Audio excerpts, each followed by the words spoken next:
माँ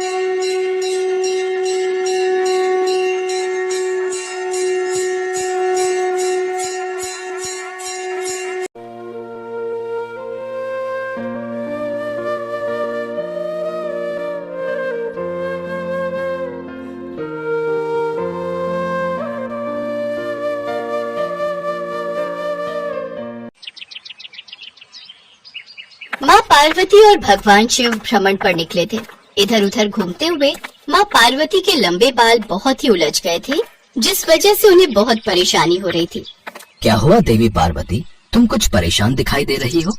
स्वामी, भ्रमण करते हुए मैंने ध्यान ही नहीं दिया। मेरे बाल बहुत ही उलझ गए हैं। कितने दिनों से मैंने अपने बाल धोए नहीं हैं। सोच रही हूँ वो सामने जो नदी है उसके तट पर जाकर अपने बालों को धो लूं, ताकि मेरे बालों में से मैल निकल जाए और यह स्वच्छ होकर सुलझ जाए। तो ठीक है, मैं तब तक इस वृक्ष के नीचे थोड़ा विश्राम कर लेता हूँ। तुम वहाँ नदी के तट पर अपने बालों को धो लो, उसके बाद ही हम आगे की यात्रा करके वापस कैलाश चलेंगे। ठीक है स्वामी, फिर मैं थोड़ी देर में आती हूँ। भगवान शिव वृक्ष की छाया में विश्राम करने लगे और माँ पार्वती एक साधारण स्त्री का रूप लेकर नदी पर बाल धोने के लिए चली गई। माँ पार्वती नदी पर पहुँची तो सब औरतें उनके लंबे बाल देखने लगी। सुनिए, क्या आपके पास ऐसा कोई साधन है ताकि मेरे उलझे हुए बाल सुलझ जाएं? हम तो यहाँ पानी भरने आए हैं, हमारे पास भला क्या होगा? जो भी है हमारे घर पर है। तो क्या आप मेरी सहायता कर सकती हैं? मुझे अपने बालों को सुलझाने के लिए आवश्यकता है। क्या आप में से कोई मेरे बालों को सुलझा देगा? हाँ, हम क्यों तुम्हारे बाल सुलझाएं? हम ऐसे किसी के बालों को हाथ नहीं लगाते। हमें तो नहा धोकर अपने घर भोजन की तैयारी करनी होती है। हमारे कपड़ों पर बाल गिर गए तो हमें तो फिर से नहाना पड़ेगा और इतना समय हमारे पास नहीं है। हाँ, हम नहीं तुम्हारे बालों को यहाँ सुलझाने बैठेंगे। तुम्हारे बाल टूटकर हमारी साड़ी पर लिपट जाएंगे और अगर भोजन में कहीं भी बाल आ गया तो घर वाले बहुत गुस्सा करेंगे। चलो री चलो, देर हो रही है।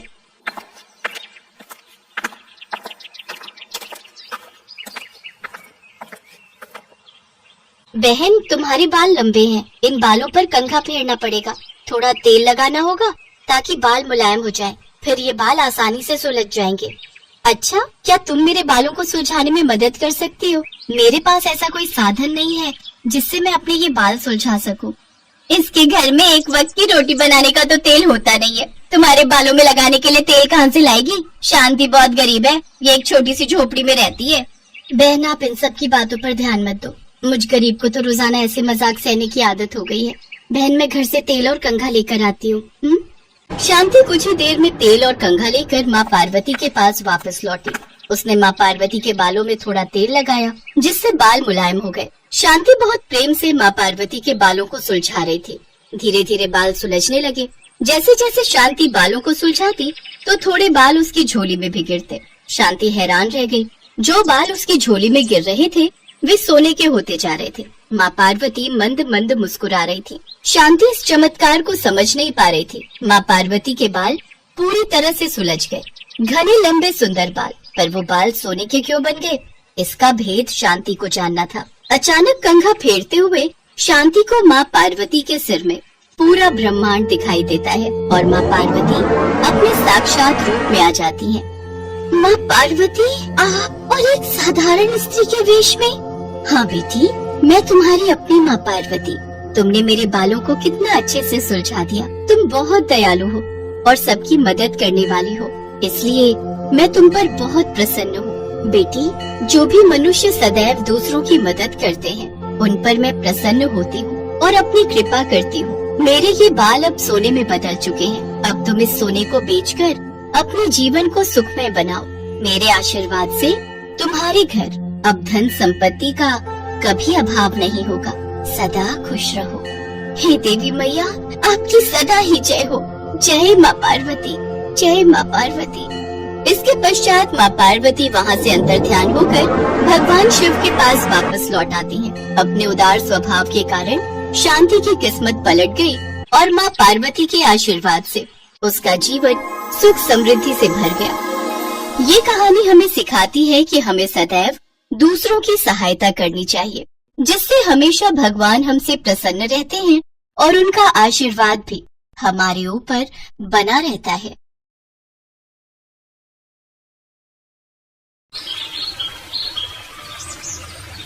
भगवान शिव तपस्या से उठे तभी उन्होंने माता पार्वती को कहीं से आते हुए देखा। अरे देवी पार्वती, आप कहाँ से भ्रमण करके लौट रही हैं? देवी लक्ष्मी ने बुलाया था। बहुत दिनों से दोनों मिले नहीं थे तो सोचा आज मिलाऊं। आपको पता है विष्णु जी ने देवी लक्ष्मी के लिए बहुत सुंदर लहंगा साड़ी बनाई है, खुद अपने हाथों से सिली है। मेरा मन है आप भी मेरे लिए एक सुंदर सा लहंगा अपने हाथों से सिलो। मुझे भी आपके हाथों का सिला लहंगा पहनना है। माँ पार्वती की बात सुनकर शिव जी जोर से हंसे। देवी पार्वती, आपको लगता है कि मैं सिलाई कर पाऊंगा? ये सब कार्य करना मेरे बस की बात नहीं है। विष्णु जी ने भी तो देवी लक्ष्मी के लिए सिलाई की है, आप मेरे लिए इतना नहीं कर सकते? आपको मेरे लिए लहंगा सिलना ही होगा। बस मैंने कह दिया सो कह दिया। मैं भोजन बनाने जा रही हूँ। गणेश और कार्तिकेय लौटने वाले होंगे और आते से खाने को कुछ मांगेंगे। अरे देवी पार्वती, ये कैसी जिद है? मैं भला एक लहंगा कैसे सिल सकता हूँ? ये कैसी दुविधा में डाल दिया है तुमने। प्रभु, एक रास्ता है इस दुविधा से बाहर आने का। क्या रास्ता नंदी, जल्दी बताओ। प्रभु, विष्णु जी ने सिलाई कहाँ से सीखी ये आपको वो बता सकते हैं। बस आप भी वहीं से सीख लेना। उसके पश्चात आप सुंदर सा लहंगा सिल सकते हैं। माता पार्वती को प्रसन्न करने का अब आपके पास यही एक रास्ता है। नहीं तो जहाँ तक मैं जानता हूँ, माता पार्वती तब तक आपसे बात नहीं करेंगी जब तक आप उनकी ये इच्छा पूरी नहीं कर देते। ये तो तुम सत्य कह रहे हो नंदी, ये तो मुझे पता है। कैसे कैसे पापड़ बेलने पड़ते हैं पत्नी को मनाने के लिए। चलो मैं विष्णु जी से मिलकर आता हूँ। शिव जी विष्णु जी से मिलने पहुँचते हैं और उन्हें सारी बात कहते हैं। इसके लिए तो आपको यमपुरी जाना होगा, क्योंकि मैंने भी सिलाई यमलोक के दर्जी मंगत राम से सीखी थी। वो तो मैं एक दिन किसी कार्यवश यमराज जी से मिलने गया था। काफी समय से देवी लक्ष्मी मुझसे कोई भेंट देने के लिए कह रही थी। बस वहाँ मुझे मंगत राम मिला। यमराज जी ने बताया कि मंगत राम यमलोक का बहुत अच्छा दर्जी है और सबके कपड़े वही सिलता है। बस मैंने उससे सिलाई सीखी और वही मैंने लहंगा साड़ी तैयार की। बस वो उपहार देवी लक्ष्मी को बहुत पसंद आया। उसके पश्चात तो सारी कहानी आपके सामने ही है। ठीक है विष्णुदेव, फिर मैं यमलोक ही जाता हूँ। विष्णु जी से वार्तालाप करके भगवान शिव यमलोक की ओर चल पड़े। कुछ ही देर में शिव जी यमलोक पहुँचे। उन्होंने यमराज जी से अपनी बात कही। महादेव, मंगत राम के पास आजकल बहुत भीड़ है। स्वर्ग के देवताओं के साथ साथ नर्क के भी बहुत से प्राणियों की भीड़ उसके पास लगी हुई है। भीड़ पर क्यों? वो इसलिए महादेव क्योंकि मंगत राम का यमलोक में समय समाप्त हो चुका है। अब उसे धरती लोक पर नया जीवन प्राप्त होने वाला है। इस वजह से जो भी उसके ऑर्डर है वो पूरे कर रहा है। इस समय पूरे यमलोक में मंगत राम के अलावा कोई दूसरा दर्जी भी नहीं है जो मंगत राम की मदद कर सके। इसी वजह से मंगत राम बहुत परेशान है। अच्छा, तो ये बात है। चलिए मैं आपको मंगत राम से मिलवा देता हूँ। यमराज जी शिव जी को मंगत राम के पास लेकर जाते हैं। एक सिलाई मशीन पर एक बुजुर्ग दर्जी कपड़े सिलने में व्यस्त था और उसके पास वस्त्र सिलवाने वालों की लंबी कतार थी। मंगत राम, मेरी धोती तो अभी तक सिली ही नहीं है। कब तक दोगे? कितने दिन का कपड़ा तुम्हें दिया हुआ है?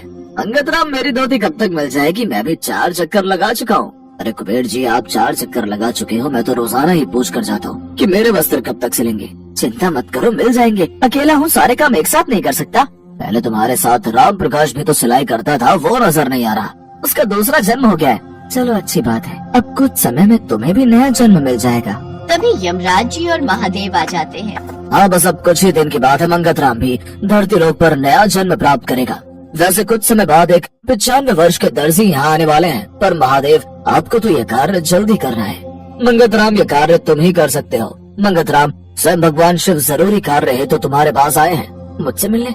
अगर सिलाई के लिए कोई वस्त्र देना है तो क्षमा करें प्रभु, अभी तो मेरे पास बिल्कुल भी समय नहीं है नए ऑर्डर लेने का। मैं पहले इतने सारे ऑर्डर पूरे नहीं कर पा रहा, इसीलिए अब नया कोई भी काम नहीं लूंगा। यही सोच रहा हूँ। मुझे कुछ सिलवाना नहीं है, बल्कि मुझे खुद सिलाई सीखनी है। इसीलिए मैं तुम्हारे पास आया हूँ। मुझे देवी पार्वती के लिए एक लहंगा सिलना है जिसमें तुम मेरी सहायता कर सकते हो, मुझे सिलाई सिखाकर। आपको माता पार्वती के लिए लहंगा सिलना है? ठीक है, मैं आपकी मदद करूंगा, पर आपको बहुत मेहनत करनी होगी। सबसे पहले कपड़े की कटाई करना सीखना होगा, उसके पश्चात ही आप सिलाई करना सीख पाएंगे।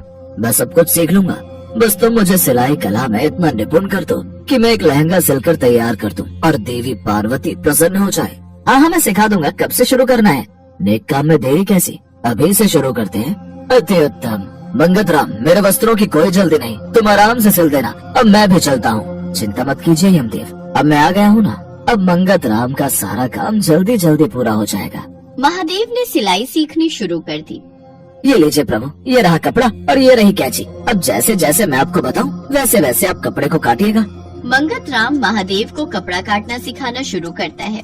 वैसे तो भगवान अपने चमत्कार से पल भर में कुछ भी कर सकते हैं, पर उन्होंने उस समय किसी चमत्कार से नहीं बल्कि स्वयं अपने हाथों से अपने द्वारा खुद से सिलाई करने की इच्छा रखी और इस इच्छा को देखते हुए उन्होंने सिलाई सीखनी शुरू की। मंगत राम ने शिव जी का पूरा साथ दिया और शिव जी भी मंगत राम की बहुत मदद करते थे। शिव जी धीरे धीरे सिलाई सीखने लगे और अब वो भी जल्दी जल्दी मंगत राम के सारे ऑर्डर पूरे करने में उसकी मदद करने लगे। मंगत राम की धरती पर जन्म लेने के लिए एक दिन शेष रह गया था, पर तब तक भगवान शिव माता पार्वती के लिए बहुत सुंदर लहंगा सिलकर तैयार कर चुके थे। प्रभु, आपके साथ काम करके बहुत आनंद आया। मुझे खुशी है कि आपने माता पार्वती के लिए लहंगा सिलकर तैयार किया। मुझे पूरा यकीन है माता पार्वती ये लहंगा देखकर बहुत खुश होंगी, क्योंकि ये लहंगा आपने स्वयं अपने हाथों से सिला है। मंगत राम, ये कार्य तुम्हारे प्रयास के कारण ही सफल हो पाया है। मैं तो सिलाई सीखने के बदले तुम्हें कुछ दे ही नहीं पाया। मांगो, तुम्हें क्या उपहार चाहिए? प्रभु, आपके साथ कुछ दिन बिताने का समय मिल गया, आपका आशीर्वाद प्राप्त हो गया। मेरे लिए यही सबसे अनमोल उपहार है। बस अगले जन्म में भी मुझे आपका आशीर्वाद प्राप्त होता रहे, आपकी कृपा मेरे ऊपर बनी रहे। मुझे बस यही आशीर्वाद चाहिए। तथास्तु। मेरी कृपा से तुम्हारा आने वाला ये जन्म बेहद सुखद रहेगा। तुम्हारे जीवन में किसी भी प्रकार की कोई कमी नहीं रहेगी। मेरा आशीर्वाद सदैव तुम पर बना रहेगा। जाओ मंगत राम, अपने नए जीवन की शुरुआत करो। मंगत राम को शिव जी के आशीर्वाद के साथ नया जीवन प्राप्त हो जाता है।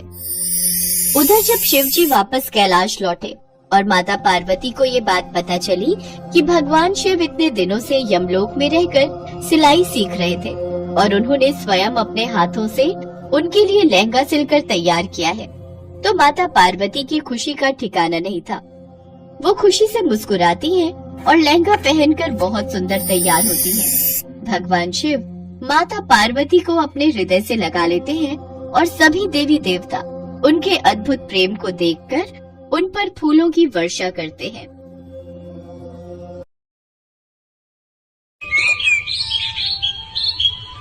माँ पार्वती ने भगवान शिव से एक प्रश्न पूछा, जिसके बाद भोलेनाथ ने एक कथा सुनाई और अमर हो गया कबूतर का जोड़ा। उसी अमर कथा से जुड़ी है ये पौराणिक कथा। एक बार नारद मुनि कैलाश पर्वत पर भगवान शिव से मिलने पहुँचे।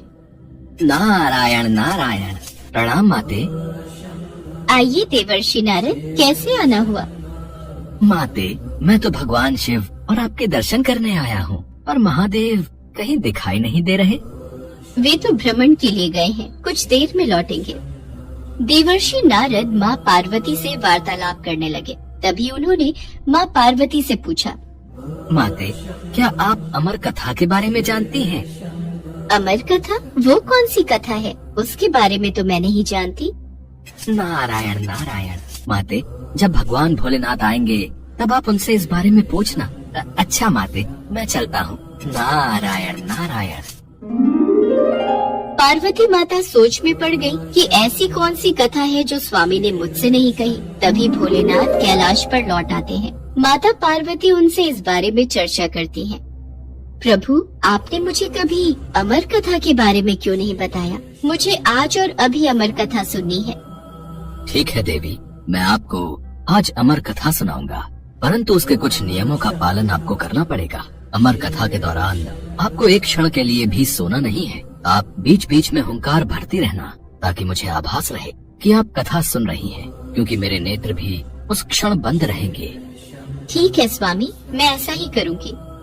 भगवान शंकर ने माता पार्वती से एकांत और गुप्त स्थान पर अमर कथा सुनने को कहा, जिससे कि अमर कथा कोई अन्य जीव न सुन पाए, क्योंकि जो कोई भी इस अमर कथा को सुन लेता है वो अमर हो जाता। इसके पश्चात शिव जी देवी पार्वती को अमर कथा कहने एक गुफा में ले गए। पुराणों में कहा जाता है शिव जी ने देवी पार्वती को अमरनाथ की गुफा में अपनी साधना की अमर कथा सुनाई थी, जिसे हम अमृतत्व कहते हैं। प्रचलित कथा के अनुसार भगवान भोलेनाथ ने अपनी सवारी नंदी को पहलगाम पर छोड़ दिया, जटाओं से चंद्रमा को चंदनवाड़ी में अलग कर दिया और गंगा जी को पंचतरणी में तथा कंठाभूषण सर्पों को शेषनाग पर छोड़ दिया। इस प्रकार इस पड़ाव का नाम शेषनाग पड़ा। अगला पड़ाव गणेश पड़ता है। इस स्थान पर भोलेनाथ ने अपने पुत्र गणेश को भी छोड़ दिया था, जिसको महागुणा का पर्वत भी कहा जाता है। पिस्सू घाटी में पिस्सू नामक कीड़े को भी त्याग दिया। इस प्रकार महादेव ने जीवनदायिनी पांचों तत्वों को भी अपने से अलग कर दिया। इसके बाद माँ पार्वती सहित उन्होंने गुप्त गुफा में प्रवेश किया और अमर कथा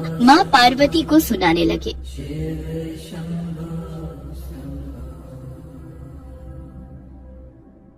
पर कथा सुनते सुनते देवी पार्वती को नींद आ गई और वो सो गई, जिसका शिव जी को पता नहीं चला। भगवान शिव अमर होने की कथा सुनाते रहे। उस समय 2 सफेद कबूतर शिव जी से कथा सुन रहे थे और बीच बीच में गूं गूं की आवाज निकाल रहे थे। शिव जी को लगा कि माता पार्वती कथा सुन रही हैं और बीच बीच में हुंकार भर रही हैं। इस तरह दोनों कबूतरों ने अमर होने की पूरी कथा सुन ली थी। कथा समाप्त होने पर शिव जी का ध्यान देवी पार्वती की ओर गया, जो सो रही थी। अरे, देवी पार्वती तो गहरी निद्रा में है, तो फिर ये हुंकार कौन भर रहा था?